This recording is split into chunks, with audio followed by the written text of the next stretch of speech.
It's time to review a movie. Get excited and some popcorn. Lips red as blood, hair black as night. Bring me your heart, my dear, dear Snow White. It's time to review Snow White and the Huntsman. Overall, I give this film a B plus. A good B plus, a solid B plus, possibly A minus range, but for other issues, it's not an A minus. Here's a scoop. I love it because Charlize Theron was amazing. She carried this film. She was captivating. You leave the film with just imagery of Charlize. The director did a great job. It was pure art to watch, the entire film. It really revolved around the evil queen's story, which is something that's really different. Generally, when we go see prince and princess movies, you don't get to hear it from the bad guy's side. And mostly this movie was from the bad guy's side, or bad girl's side, I should say. Snow White herself is, of course, held captive, runs away, and then the evil queen wants her dead.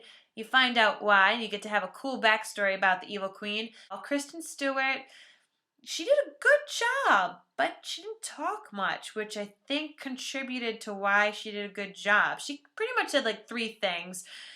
Did a great job of this is what she does best. That face, that's the Kristen Stewart, help me. One scene in particular completely made me go, Twilight. Snow White's running through a forest and she gets so tired and then she kind of crumbles up into a little ball and snuggles up and this camera slowly panned away and it's just like in the second Twilight movie when Edward left Bella and she just cried and fell asleep in the forest, crumpled like this, and the camera slowly went away. Aside from that, I didn't have any other Twilight things happen that reminded me of that. Chris Hemsworth, who of course plays the Huntsman, was awesome. He did what he does best. He looked hot, he rescued people, he swung around a weapon, and I loved him.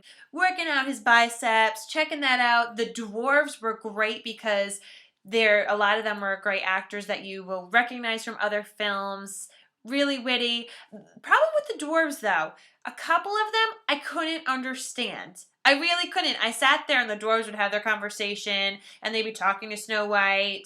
And I'd sat there and I said, what the heck did they just say? One scene in particular, they're going through these sewage drains to go somewhere. And the only word I understood was poop. I swear to you that is the only word I understood out of the dwarves' mouths. So that I could have used a little bit more help with. Another big reason why it's a B plus and not an A minus is because I didn't like the ending.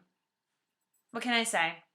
The ending that this movie left us with, I'm pretty sure it was just because they want a sequel out of all of this. And it was really obvious because it was something that is a twist and not what you'd expect to see. So watch it definitely to the end of the movie and you'll see what I'm talking about. Overall, the movie got a solid B plus, mainly because Charlize and her fantastic portrayal of the evil queen. Also, the directing, so beautiful. Absolutely beautiful film to watch. Some turnoffs, of course, were the fact that the dwarves, I couldn't understand what they were saying. Then the ending. It wasn't what I wanted, and it was so obvious that they just want a sequel, and I didn't like it because of that. So that really brought down some major points. So B plus, solid.